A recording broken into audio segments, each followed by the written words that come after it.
Gloria a Dios. Bendito el nombre del Señor. Estamos agradecidos a Dios por poder estar en su presencia. Amén. Vamos a abrir la Sagrada Escritura, hermanos. Lo hacemos en el libro Primera de Timoteo, capítulo 4. Leemos desde el verso 14 en adelante. Estamos haciendo una meditación de Primera Timoteo. Y bueno, ya llevamos bastante tiempo, pero el Señor nos va hablando de diversos temas.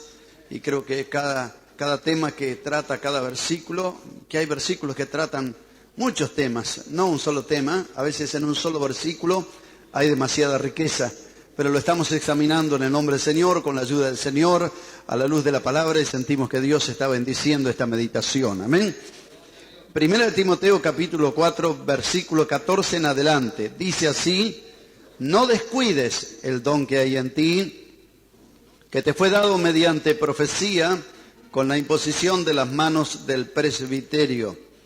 Ocúpate en estas cosas, permanece en ellas, para que tu aprovechamiento sea manifiesto a todos. Ten cuidado de ti mismo y de la doctrina. Persiste en ello, pues haciendo esto te salvarás a ti mismo y a los que te oyeren. Amén. Podemos decir amén en la palabra. Tomen sus asientos, hermanos. En la última meditación que tuvimos, o la meditación anterior, estuvimos hablando algo acerca del verso 14, o por lo menos el primer párrafo. No descuides el don de Dios que hay en ti, el don que hemos recibido. Hemos clasificado varios tipos de dones: dones naturales, dones sobrenaturales y dones espirituales. Amén. Aún dentro de esos dones espirituales o provenientes del Espíritu, hicimos otra clasificación de dones del Espíritu o espirituales, como está en 1 Corintios 12.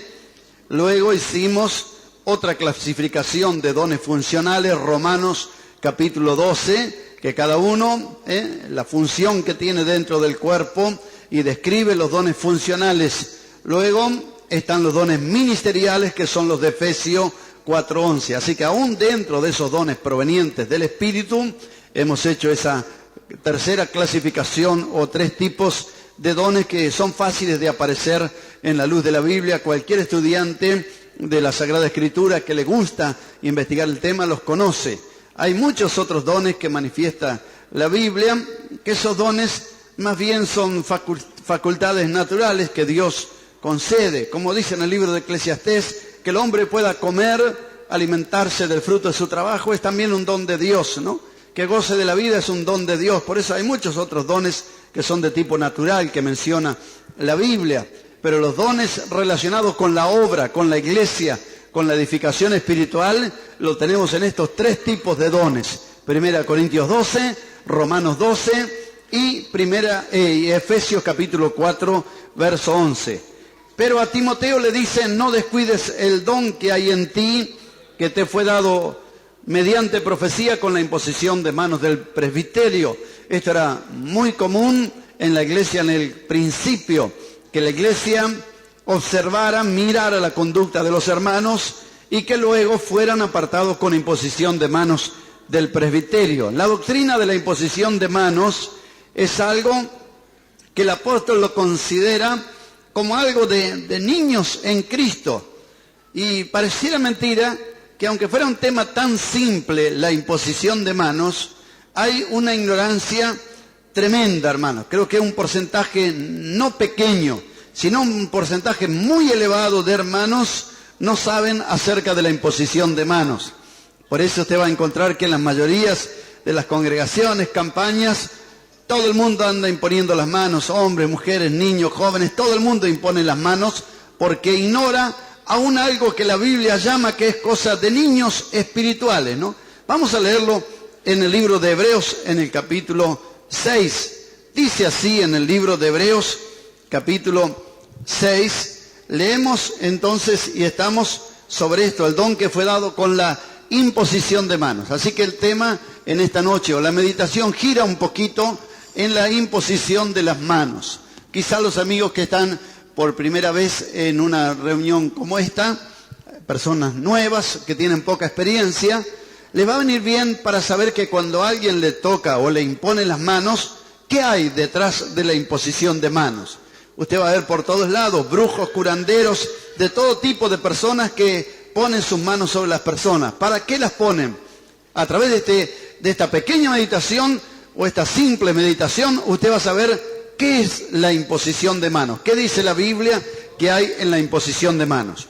Primero leemos Hebreos capítulo 6. Ahí estamos leyendo lo que el apóstol considera que es el comienzo.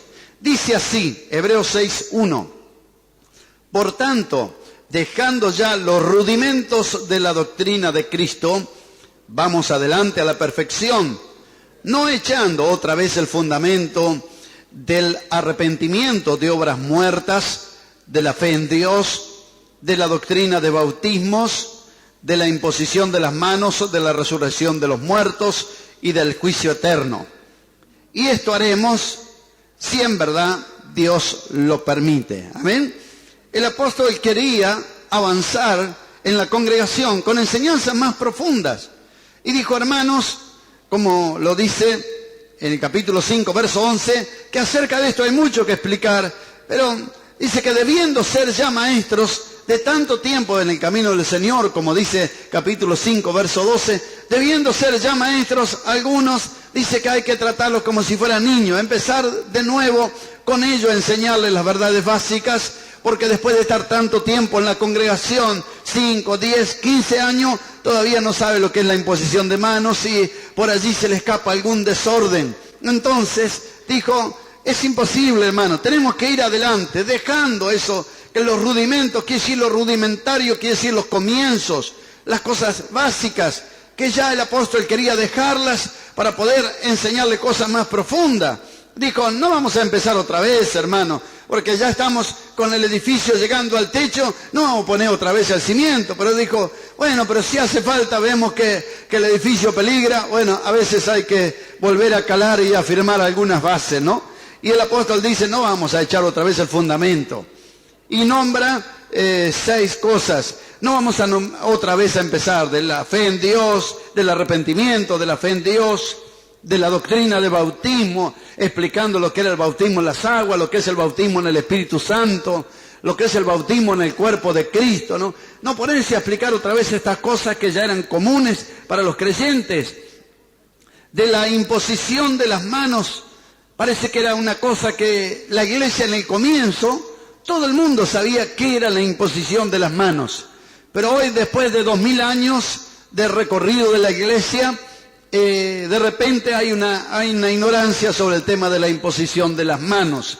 Y esta noche le vamos a hacer un breve repaso en el nombre del Señor, ya que sí, los hermanos aquí están instruidos sobre la imposición de las manos. La Biblia le llama a esto la leche de lo que todavía son niños, ¿no? Que hay que darle este alimento suavecito para que aprendan a conducirse y puedan crecer. Lo llama los principios o cosas por las cuales se rige. Algo del significado de la imposición de manos. Empezamos con algunos significados de la imposición de manos. Leemos en el libro de Levítico, capítulo 1, versículo 4. Allí damos lectura y empezamos a entender lo que es la imposición de manos, las distintas aplicaciones o significados que le da la Sagrada Escritura. Primero de todo, la imposición de manos se usaba para hacer la transferencia de culpa o de pecado. Entonces tenemos Levítico 1:4 y capítulo 3, verso 2 también. En 1:4 dice que cuando alguno quería hacer una ofrenda al Señor, verso 4, pondrá su mano sobre la cabeza del holocausto y será aceptado para expiación suya. Esto es lo que comúnmente es un hebraísmo, lo que le llamaban transferencia de culpa o transferencia de pecado. Mayormente aplicaban transferencia de culpa, ¿no? Cuando traían el animal y lo presentaban al sacerdote, ponía el pecador sus manos sobre la cabeza. Vamos a leer 2 o 3 versículos para ampliar y afirmar un poquito este pensamiento. Capítulo 3, verso 2. Cuando alguno tendría que presentar al Señor algo, ¿qué hacía? Verso 2, capítulo 3, verso 2. Pondrá su mano sobre la cabeza de su ofrenda y la degollará a la puerta del tabernáculo de reunión, y los sacerdotes hijos de Aarón rociarán su sangre sobre el altar alrededor. Estamos en el capítulo 4, versículo 14. Luego que llegue a ser conocido el pecado que cometieren, la congregación ofrecerá un becerro por expiación, y lo traerán delante del tabernáculo de reunión, y los ancianos de la congregación pondrán sus manos sobre la cabeza del becerro delante de Jehová, y en presencia de Jehová degollarán aquel becerro. Capítulo 4, verso 4. Ahí habla que si alguna persona ungida pecare, traerá el becerro a la puerta del tabernáculo de reunión delante de Jehová, y pondrá su mano sobre la cabeza del becerro, y lo degollará delante de Jehová. Seguimos, capítulo 4, verso 23. Luego que se conociere su pecado que cometió, presentará por su ofrenda un macho cabrío sin defecto, y pondrá su mano sobre la cabeza del macho cabrío, y lo degollará en el lugar donde se degüella el holocausto delante de Jehová. Es expiación. Verso 27 sigue. Si alguna persona errare, verso 29, pondrá su mano sobre la cabeza. Todo esto se le llama transferencia de culpa. Capítulo 4, versos 32 y 33. Otra vez, si por su ofrenda por el pecado trajere cordero, hembra sin defecto traerá, pondrá su mano sobre la cabeza de la ofrenda en expiación. Amén. Así que tenemos una cantidad de versículos. Lo más claro todavía es capítulo 16 de Levítico, capítulo 16, verso 21. Este es el versículo final para dejar un poquito sobre la transferencia de culpa. Capítulo 16, verso 21. Pondrá Aarón sus dos manos sobre la cabeza del macho cabrío vivo, y confesará sobre él todas las iniquidades de los hijos de Israel. Y sigue hablando todas las rebeliones, todos los pecados, poniéndolos así sobre la cabeza del macho cabrío. Esto es lo que se llama en el Antiguo Testamento la imposición de manos de transferencia de culpa. Cuando alguien pecaba, ¿qué tenía que hacer? Bien clarito. El alma que pecare, esa morirá. La ley lo condenaba a morir. Pero ¿qué hizo el Señor? Para dar como un alivio a la culpa, a la conciencia, una vía de escape, ¿qué hacía? Tenía que presentar. Si era por todo el pueblo, lo presentaban los ancianos. Si era personal la culpa, la persona traía un animal y ponía las manos sobre la cabeza del animal afuera del tabernáculo. Fuera del tabernáculo. No estaba ya en el lugar santo ni en el lugar santísimo, afuera. Por eso dice que Cristo padeció fuera del real, para llevar nuestros pecados. Cristo padeció. Y nosotros, cuando hacemos nuestra imposición de manos, hermano, tiene un significado especial. Por eso le estamos explicando desde el comienzo. ¿Qué hacía el pecador? Ponía sus manos sobre el cordero. Ahí estaba el sacerdote esperando. Y con su mano sobre la cabeza del cordero confesaba: yo engañé o estafé o mentí, lo que hice, con las manos sobre la cabeza del cordero o de la ofrenda que iba a presentar. Y esto se llamaba transferencia de culpa. Ahí pondrás, dice así, el pecado sobre la cabeza del animal.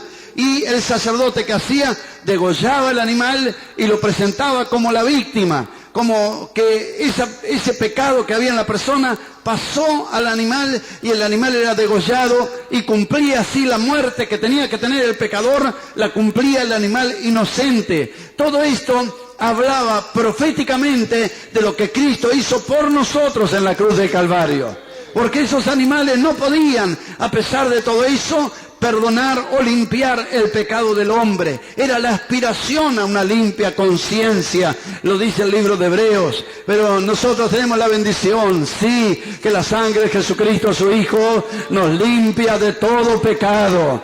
Por eso Juan el Bautista, cuando lo vio venir a Jesús, dijo: he aquí el Cordero de Dios. No dijo que va a aliviar, el Cordero de Dios que quita el pecado del mundo. Amén.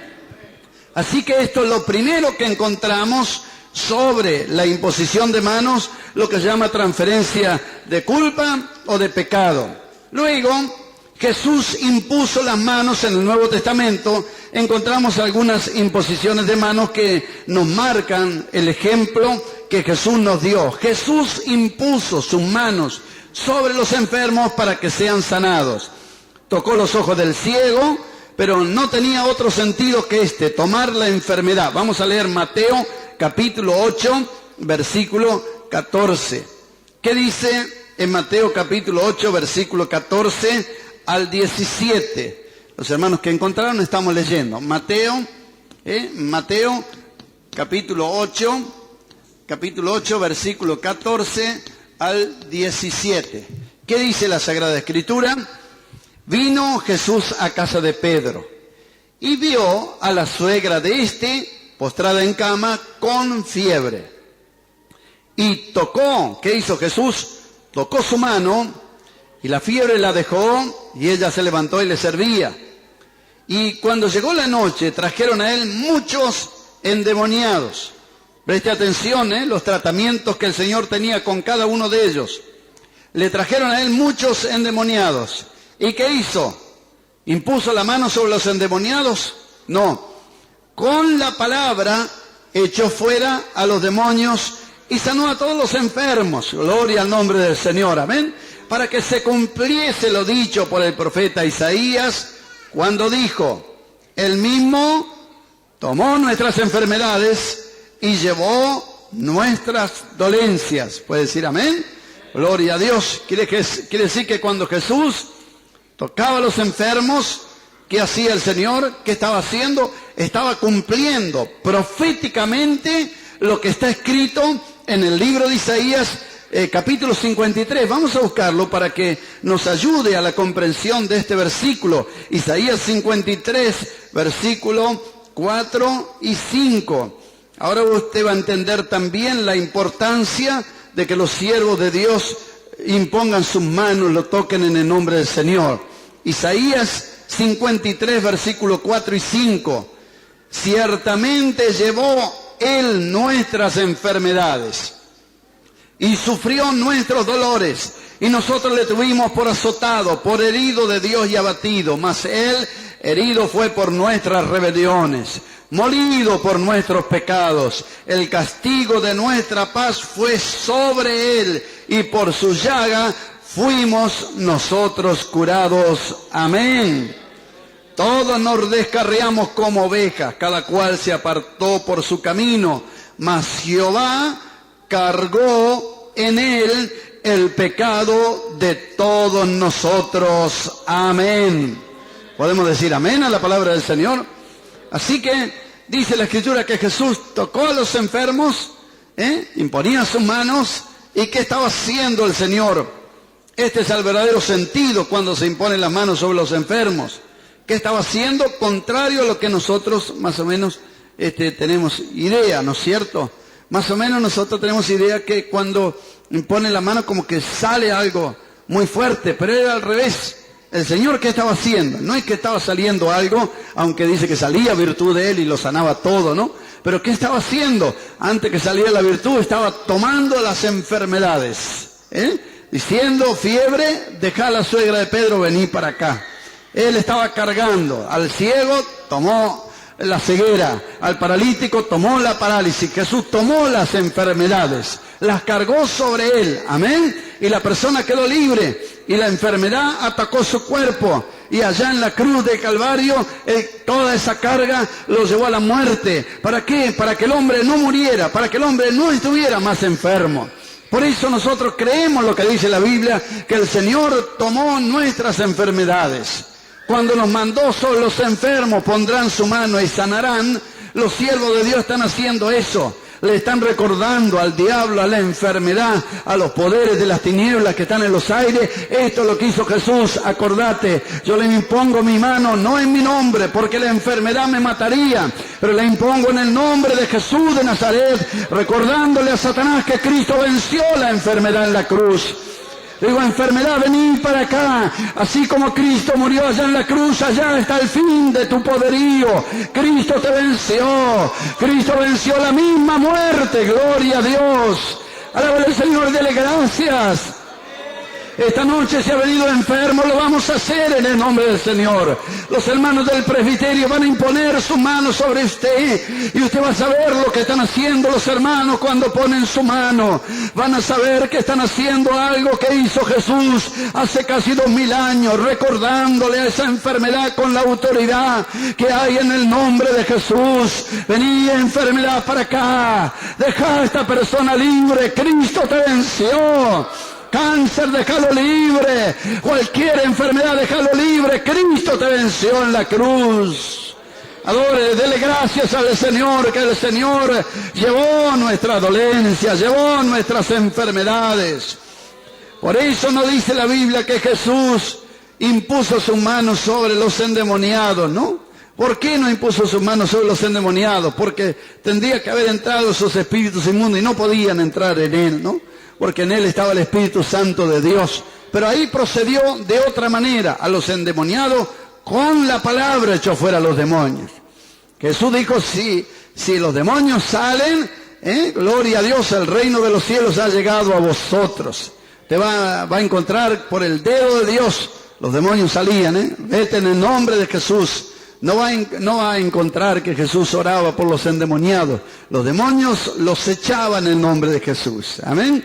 Te va a encontrar con aquel endemoniado gadareno. Le decía, espíritu inmundo, sal de este hombre, sal de este hombre, sal de este hombre. Y tuvo que salir, tuvo que obedecer la voz del Rey de Reyes, del Señor de Señores. Gloria a Dios.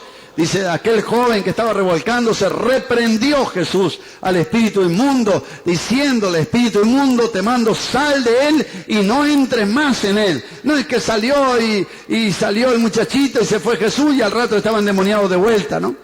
Falta de autoridad, falta de conocimiento de la palabra, ¿eh?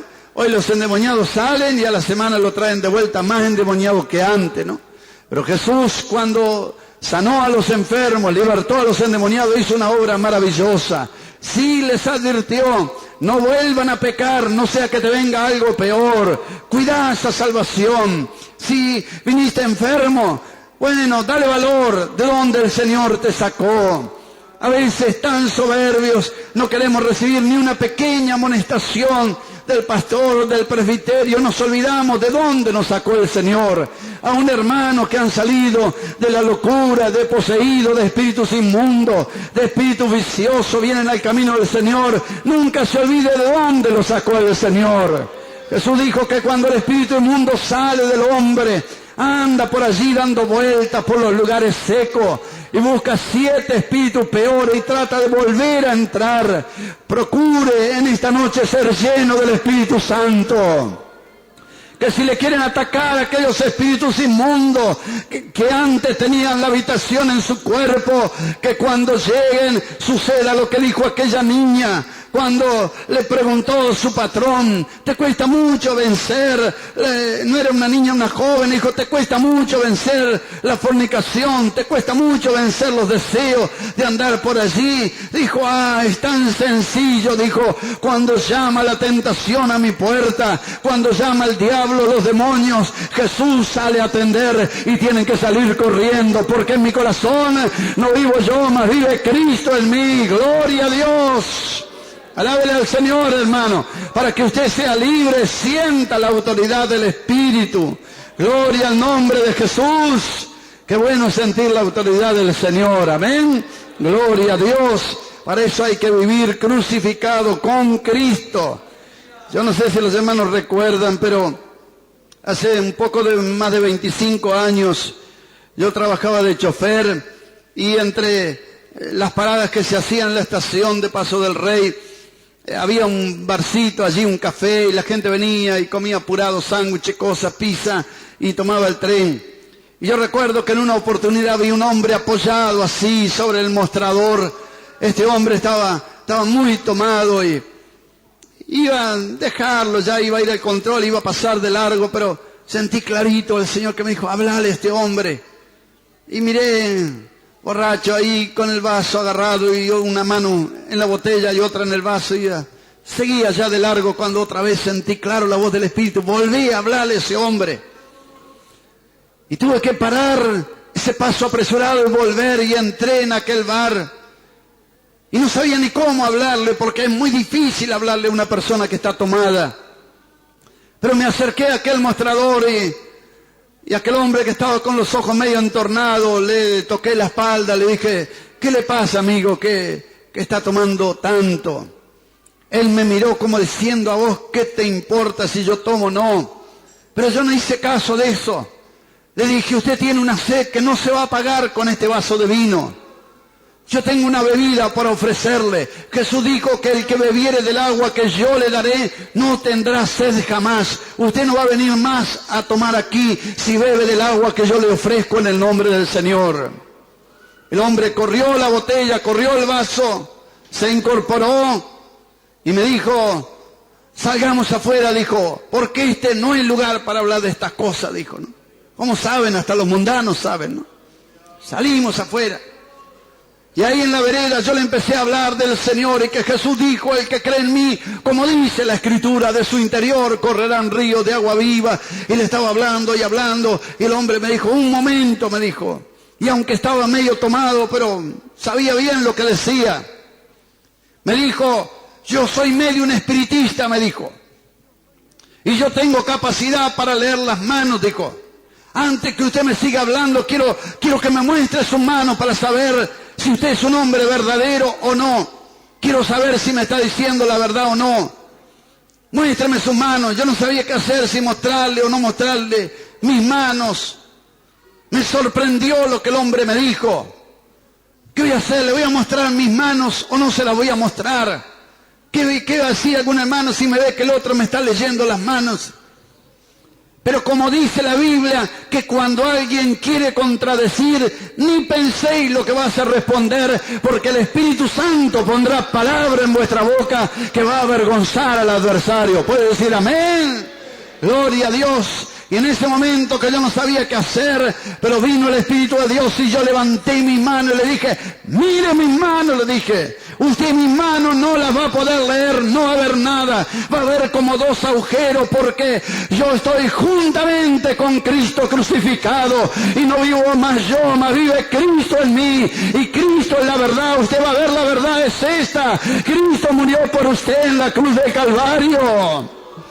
El hombre dio como 3 o 4 pasos para atrás y cayó en el suelo. Yo ya corrí, me arrodillé al lado de él y empecé a reprender en el nombre de Jesús los espíritus inmundos y de ocultismo y vicioso. Y el hombre sacudía la cabeza y allí en el piso, hermano, de la estación, allí recibió a Jesucristo el Señor. Porque donde está el Espíritu del Señor, allí hay libertad. Alábele, alábele ese Cristo de la gloria. No sé qué van a ver en sus manos los enfermos. No sé qué van a ver en sus manos los endemoniados.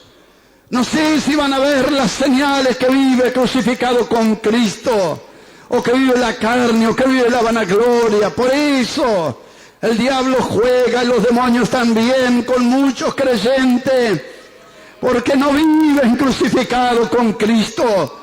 Todavía el orgullo está vivo, el mundanismo está vivo, los deseos de la carne están vivos. Pero gloria, gloria al nombre de Jesús. Cuando estás crucificado con Cristo, has muerto a las pasiones, has muerto a la vieja vida. Bendito el nombre del Señor. Adore al Señor, hermano. El Señor está en esta reunión, está hablando en nuestra vida. Gloria a Dios.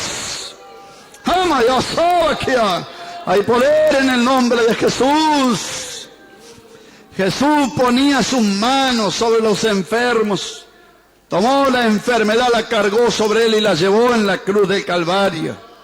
Cuando los siervos de Dios imponen sus manos, están repitiendo por la fe aquel acto. Los siervos de Dios no podemos tomar la enfermedad de nadie, ¿no? Ni debemos hacerlo. Es el acto de fe temeroso, recordándole al diablo lo que ha hecho el Señor. Amén. Gloria a Dios. Y la gracia de Dios, como salía virtud de Él y lo sanaba todo, así al vivir Cristo en nosotros por medio de su Espíritu Santo. Gloria a Dios, también tiene que salir esa virtud sanadora en el nombre del Señor. Pero de todas maneras no es nuestra, es del Espíritu de Jesucristo que vive en nosotros. Gloria, gloria a Dios. Santo el nombre del Señor. Gloria a Dios. Bendito el nombre del Señor. Porque cuando estamos hablando, predicando, ministrando, ¿qué sucede? San Mateo capítulo 10, verso 19. Verso 19 y 20. Gloria a Dios. Ahí está lo que estaba repitiendo recién verbalmente. San Mateo 10, 19 y 20. Mas cuando os entreguen, no os preocupéis por cómo o qué hablaréis, porque en aquella hora os será dado lo que habéis de hablar. Porque, escuchen bien, no sois vosotros los que habláis, sino el Espíritu de vuestro Padre que habla en vosotros. Gloria a Dios, amén. Gloria a Dios. Cuando un hermano está hablando la palabra de Dios, inspirado por el Espíritu Santo, ¿qué está haciendo? Es el gordo, es el flaco, es el pelado. No. Tenemos que tener en cuenta este versículo, que cuando el Señor lo está usando, no es el hermano, es el Espíritu del Señor que habita en mi hermano, que me está hablando. Por eso no importa la apariencia física que tenga el hermano, no importa el color de la piel, no importa si fue a la escuela o si no sabe leer, lo que importa es que el Espíritu de Jesucristo está Padre que está en vosotros y que habla en vosotros, amén. Así que Jesús imponía sus manos para sanar, no solamente para sanar, también la imposición de manos se usaba para transmitir la bendición, para bendecir. Leemos un versículo en el Antiguo y otro en el Nuevo Testamento. Génesis capítulo 48, versículos 14 y 15. Allí encontramos que aún los patriarcas y en la antigüedad imponían sus manos para bendecir. Génesis capítulo 48, versículos 14 y 15.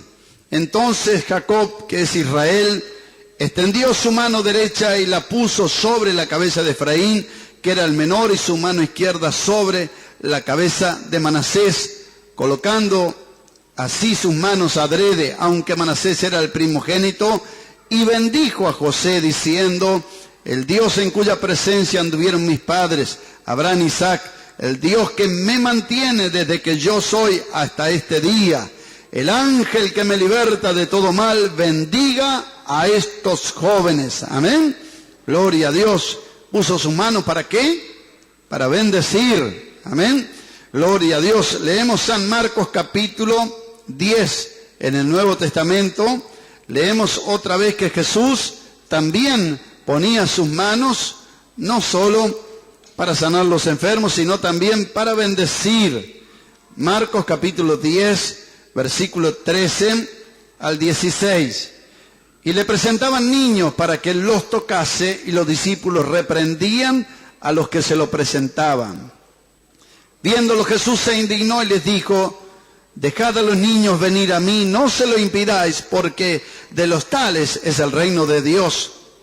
De cierto os digo que el que no reciba el reino de Dios como un niño, no entrará en él. Y tomándolo en los brazos, poniendo las manos sobre ellos, los bendecía. ¿Puede decir amén? Gloria a Dios. Así que tenemos aquí algunos versículos, solamente estoy dando algunos. Usted por la referencia puede encontrar una cantidad bastante grande que Jesús ponía en sus manos para bendecir.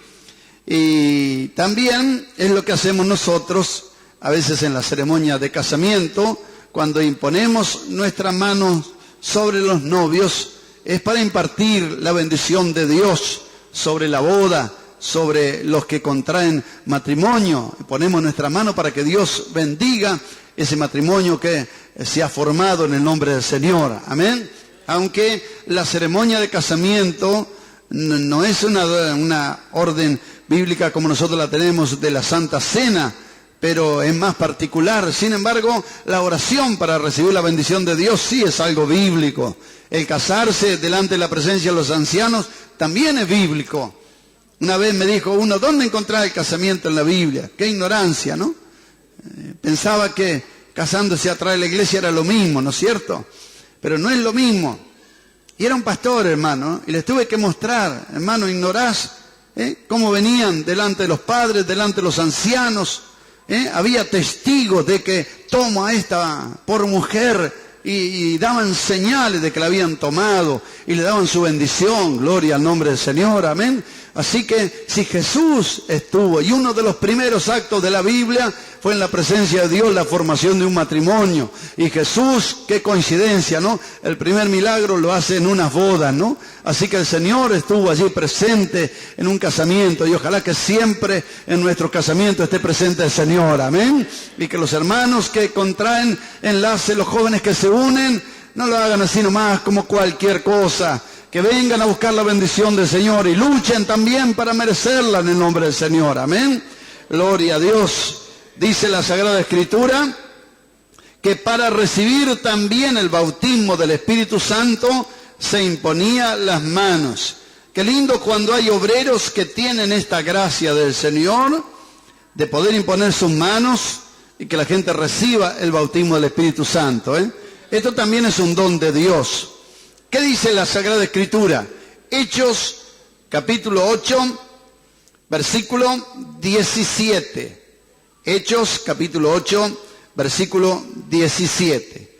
Allí encontramos a Felipe predicando el Evangelio en Samaria. Felipe anunciaba el Evangelio de Dios. Amén. ¿Qué era Felipe, hermano? No lo escuché. ¿Qué era Felipe en este capítulo 8? A ver, hermanos estudiosos de la Biblia. ¿Qué era? ¿Era pastor? ¿Qué era? Todavía no. ¿Qué era todavía? ¿Qué era? No lo escuché fuerte. Un diácono. Todavía era un diácono, ¿no? Porque recién lo habían apartado y se armó la persecución y dispararon por todos lados. Los que fueron esparcidos iban anunciando el Evangelio. No eran evangelistas, pero iban anunciando el Evangelio. Felipe descendió a Samaria y también predicaba a Cristo. La gente unánime escuchaba, ¿no?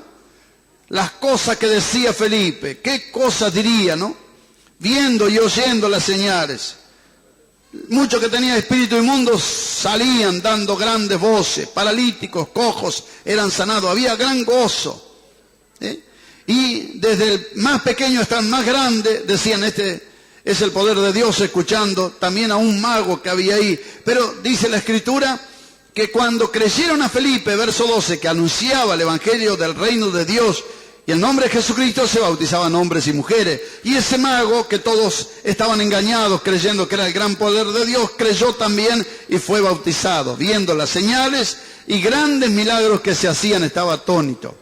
Verso 14. Cuando los apóstoles que estaban en Jerusalén oyeron que Samaria había recibido la palabra de Dios, ¿qué hicieron?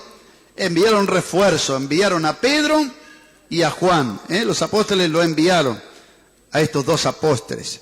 Cuando vinieron, oraron por ellos para que recibiese el Espíritu Santo, porque aún no había descendido sobre ninguno. Verso 17, ¿qué hacían los apóstoles?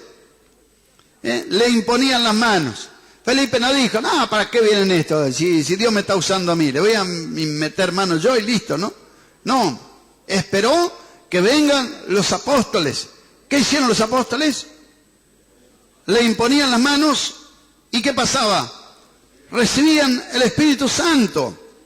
Cuando el mago vio que por la imposición de manos daba el Espíritu Santo, dijo, dame a mí también este poder, para que cualquiera que yo impusiere las manos reciba. Que le dijo Pedro, tu dinero perezca contigo. ¿Por qué has pensado que el don de Dios se obtiene con dinero? Tú no tienes parte ni suerte por este asunto. Arrepiéntete y ruega. Tu corazón no es recto delante de Dios. Felipe podía haber orado él mismo nomás. ¿Para qué voy a mandar a avisar a Jerusalén y que manden los apóstoles? Podía haber hecho como hizo Saúl. Y bueno, ya que te demoraba, Samuel, me agarré y lo hice yo nomás. Usías también se metió en un lugar que no tenía que meterse. Y hermanos, no es que estamos impidiendo que los hermanos hagan la obra de Dios. Si nosotros pensamos que no vino, que el otro, está enfermo, no vino el pastor, lo voy a ungir yo nomás con aceite y le voy a imponer las manos. A veces hacen cosas desordenadas. Dios sabe por qué no permite que llegue un día o dos. Dios sabe por qué. Samuel iba a ofrecer sacrificios. Saúl dijo, se está tardando demasiado, lo voy a hacer yo nomás. Dijo, este es un pecado grande. Dios te había confirmado, te habría confirmado en el reino. Y Dios a muchos los hubiera usado como grandes siervos. Pero si ya de entrada están desobedeciendo, ¿qué va a hacer cuando lleguen un poquito más arriba? Nadie le podrá dar ni una indicación. Por eso, hermanos auxiliares, hermanos diáconos, hermanas de oración, no hagamos cosas que no están ordenadas en la Sagrada Escritura. Seamos pacientes, dejemos que a su debido tiempo el Señor va a manifestar a aquellos que quiere usar. Y dejemos las cosas como están escritas en este sagrado libro para nuestra bendición. ¿Puede decir amén? Por eso usted está ahora entendiendo. Las grandes campañas, como dije, trajeron mucha bendición, hermano. Pero también ha traído bastantes desórdenes, algunos problemas, Y bueno, este verano probablemente haya bastantes grandes campañas y movimientos, porque ya están agotados en otros lados, están por venir por aquí también, ¿no? Y usted va a ver muchos desórdenes, todo el mundo imponiendo manos. La mayoría de los que se meten en carpas de liberación, no teniendo autoridad ministerial, entran con problemas demasiado serios, hermano. Demasiado serio. A los pocos meses muchos no resisten los problemas. La mayoría de los que han trabajado en liberación sin tener investidura ministerial están en el mundo, quedados o apartados del Señor. Gracias a Dios por los que Dios ha tenido misericordia y les ha bendecido, los ha liberado, pero han tenido que luchar mucho. Por eso, hermana, no ande imponiendo las manos por allí, aunque vea que otros lo hagan. Quédese tranquila, hay un camino que el Señor tiene marcado y el Señor va a bendecir eso y lo va a respaldar. Gloria al nombre de Jesús. Gracias al Señor. A veces se anda así imponiendo las manos, uno y otro por aquí y por allá. Uno ha visto, no quiero infundir temor. Lejos esté, hermanos, de mí infundir temor a los hermanos. Estamos para infundir confianza en el nombre del Señor, amén. Pero sí, la experiencia nos demuestra que todos aquellos que han hecho desórdenes los han pagado demasiado caro. He visto hermanos frente a los ministerios evangelísticos ponerse a desafiar. Quisieron copiar lo que hace otro. Y que venga el cáncer, que venga la enfermedad. ¿Por qué no me agarras a mí? A ver, hacete el vivo conmigo. Y bueno, han muerto de cáncer. Y otros que jugaban con los demonios terminaron endemoniados. Por allí, por la zona de Berazategui, un evangelista de una iglesia, bueno, hicieron una campaña y la campaña empezó a andar bien. Y habían dicho 10 días, el ministerio con el pastor habían dicho 10 días de campaña. Y la campaña andaba muy bien y el evangelista dijo, hermano, no podemos cortar esta campaña, dijo, es un pecado. Bueno, el pastor dijo, sigan una semana más, pero una semana más hay que volver a la iglesia. Dijo, no podemos vivir en la calle, hay que alimentar estas almas que han creído. No se puede vivir de campaña, ¿no? La campaña es la maternidad donde nacen los niños, pero hay que sacarlo de allí, hay que llevarlo al hogar, que es donde recibe alimentos, crecimiento. Son lindas las campañas, hermano, pero los cultos es donde esa almita que ha creído en el Señor va a recibir alimento espiritual y va a crecer y va a estar como usted y yo aquí esperando la venida del Señor, preparándonos para ese gran día. Amén. Pero este evangelista cuando terminó, y el pastor dijo, bueno, hermano, hoy es el último día. Dijo, no, hermano, disculpe, pero no es el último día. Dijo, porque ya hemos resuelto con un grupo de hermanos que vamos a seguir. Si usted quiere, vuélvase, los que se quieren que se vuelvan, pero nosotros vamos a seguir.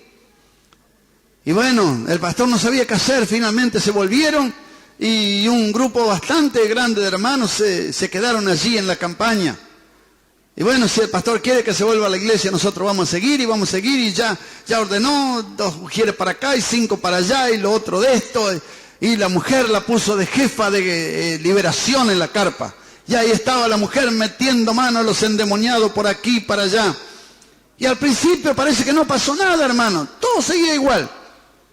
Parece que los demonios seguían saliendo y todo, pero solamente una semana fue suficiente. Sábado a la noche estaban como hasta las 2 de la mañana echando fuera demonios y de repente la mujer del evangelista quedó endemoniada. Y no salía, hermano, y empezaron a orar por ella y amanecieron orando y no se liberaba. Finalmente la llevaron así a la casa del evangelista, la llevaron a la mujer y mandaron a llamar siervos de Dios y vino un siervo de Dios Y entró como a las 10 de la mañana en aquel comedor donde estaban los hermanos agotados de luchar porque no tenían fuerza para orar. Porque cuando usted hace desordenado, algo desordenado, no va a tener ni aliento para orar a menos que se arrepienta. Porque no puede reprender al diablo cuando Dios le ha permitido como un instrumento de disciplina o de castigo. Usted no lo va a echar así nomás, solamente con la autoridad del Espíritu. Cuando está en la voluntad de Dios va a salir.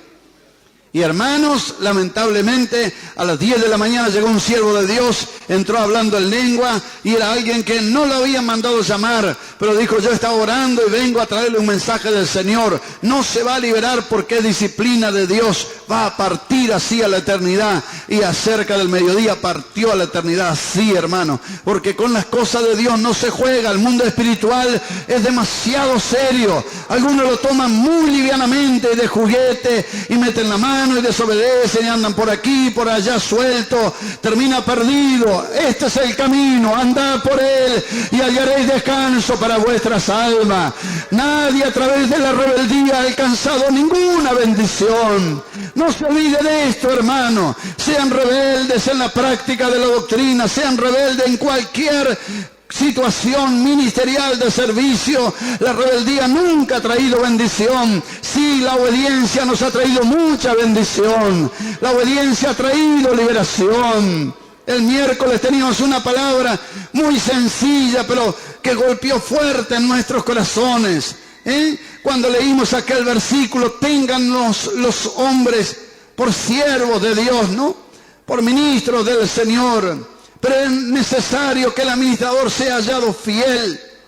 Y esa palabra sencilla, que los siervos de Dios sean fieles. Dios no va a premiar la inteligencia, Dios no va a premiar los bochos, Dios va a premiar la fidelidad, hermano. Sé fiel hasta la muerte, sé fiel a la palabra, fiel a la iglesia, fiel al ministerio. Toda infidelidad será castigada por Dios. Por eso es necesario que nosotros, más que nunca, nos aferremos a esta palabra que hemos oído, para que el Señor esté con nosotros para siempre. Gloria, gloria al nombre del Señor. Pero no podemos jugar con el Señor, Pero Jesús ponía sus manos para bendecir, para recibir el bautismo del Espíritu Santo. Leímos Hechos 8 y leemos